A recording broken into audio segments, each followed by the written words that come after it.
did a great job, especially in that first half, nip-tuck game. Ultimately, when you look at the game, you got to look at those runs or eliminating the opportunities that we wasn't able to manufacture points. Sometimes in games, when field goals aren't going, you got to manufacture points on the free throw line. We wasn't able to do that in an effective way. We only shot 5 free throws in that first half, and ultimately, during the game, I would say in that second half, especially when we cut the lead to 4, they had 8 free throw makes to our 0 attempted. We can't play the game that way. It's impossible. It puts too much pressure on your half-court offense if you can't manufacture points at the free throw line. I thought when we did get those foul calls, I thought our guys were very aggressive in certain situations and different things like that. Credit Texas A&M. Tough team to play, especially when they manufacture the points off second chance and in the paint. All right, questions? Coach, what do you think Texas A&M had tonight that y'all just didn't? What's that? What do you think Texas A&M had or did tonight that you guys did? I think when you have a guy, especially on their roster, who had 8 offensive rebounds, along with 8 defensive rebounds, 16 total. I don't know the last time one of our guys had double-digit rebounds, so that's one. 2, you look at their guard rebounds, they had multiple guys with 5 rebounds or even 4 with their minutes played. The other thing is being able to manufacture points off our turnovers. We had 12 turnovers, they had 24 points. That's a 2-point per turnover average that they was able to yield, and you can't put that much pressure because it's live ball turnovers or points off transition that kind of helps them. So those are the things that they were able to do. But ultimately, you look at the shot distribution, they shot 31 field goals between their 2 top guards.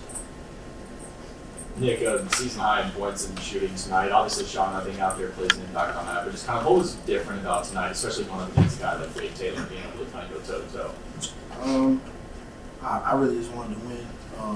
I know coach has been getting on me since I've been here about being aggressive. He actually got a little frustrated with me last practice about that, but I just want to stay aggressive. I put the work in, so I feel like every time I shoot, I feel like it's going in. So just staying aggressive with that. At the end of the day, it doesn't really mean anything if we don't win. So, but we're battling day in and day out, and we're gonna get our win real soon. For Nick and for Kurt, what changes for the team when you have a guy like Sean who's get rolled out and being your leading scorer? If you just look at his season by season stats, he's improved a lot over the summer. Puts a lot of work in, so you're definitely gonna miss that. A guy who can really do it all, create for others and create for himself. But like Coach said, next man up. No one's gonna feel sorry for us because we were missing a few players due to injury and stuff like that. But just next guy up. We definitely miss him for sure. I'm gonna piggyback off Nick's answer. Missing Sean out there definitely a huge impact on this, but we just got the next man up mentality. And I feel like Nick, a few guys stepped up, took that extra step with Sean today. Dennis, we saw some different looks out there, 1-through-1 on defense, and then also A&M threw a lot of big lineups at you tonight. Just kind of what were the adjustments like during the game, kind of in trying to slow down them on offense and also contain them on the boards? Well, when you got guys playing as hard as our guys did, you have to kind of give them sort of a break at some point. And I tried to get subs in between certain timeouts, but we got caught in a couple of situations where I had to get the fresh guy in, and sometimes the lineup wasn't a conducive lineup for some of our offensive rotations because we were limited. When you have Nick, Kurt, and Robinson, and Tamar Bates as your only guards, really being able to play the perimeter in our system. And Robinson wish he could have every probably situation he had out there back, and it was just a frustrating game for him. He didn't play too well. So at that point, it leaves us with 3 guys almost, and that puts a lot of pressure on them fatigue-wise, endurance-wise. And we just had to put some lineups out there that may not have, made sense, but we had to in terms of substitution pattern. And that's just what sometimes the game throws at you. What I'm proud that our guys, we had moments in that game where we could have taken the lead, we could have ended up even forcing Texas A&M to play from behind. We just wasn't able to execute like I thought we would have, especially from the free throw line. It's almost like we have to play perfect basketball, especially with our injuries. Our margin of error is very slim because of those situations we're in, and it puts a lot of pressure on the defensive side, offensive side, to be able to come away with wins.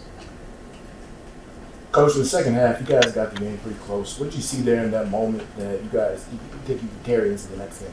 I thought our guys executed the half court offense game plan well, just because of how Texas A&M rotates defensively.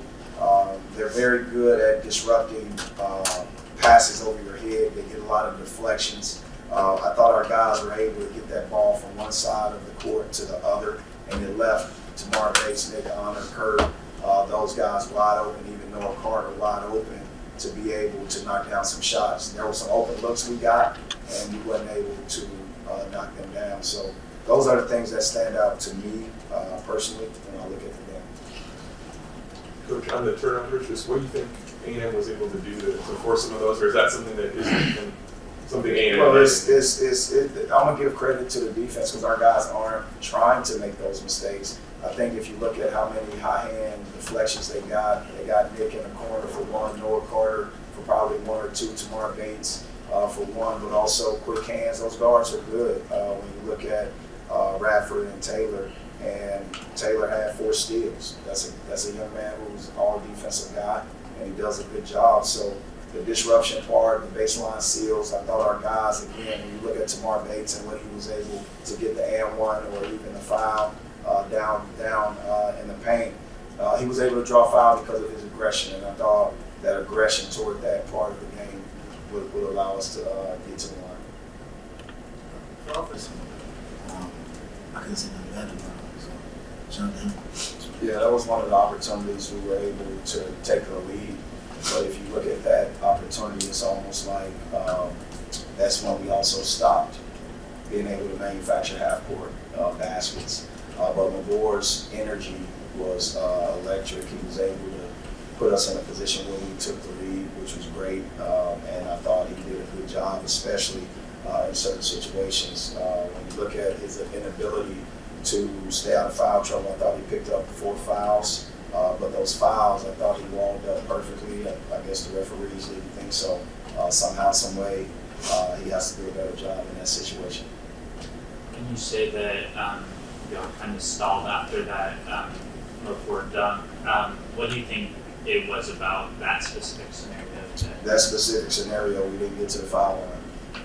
And when you are putting yourself in situations where you take the lead, Mabor was able to hit that one free throw, took the lead, which gave us unbelievable momentum. We just wasn't able to manufacture what we need to manufacture, whether it was loose balls, offensive rebounds. I thought we got stops, but A&M kept guys on the boards, and we wasn't able to secure the rebounds and ignite an offensive package, whether it was transition or even in the half court. Like I said, being able to put pressure off your field goals and put more on your free throw attempts. Final question? Coach, you talk about getting to the free throw line. Who would you like to see, kind of get to the free throw line more? All our guys. I think percentage-wise, we're one of the top teams in the conference. Percentage-wise, when you look at the bulk of our season, but we're also last place in attempts. So you take that stat, if you can even get 50% more, it puts you probably in the top half of the conference in attempts and percentage. You look at Noah Carter's line, you look at Tamar Bates, who shoots 90%. Nick Honor shoots a great percentage, even Kurt. We just got to have multiple guys being able to get to the free throw line and execute.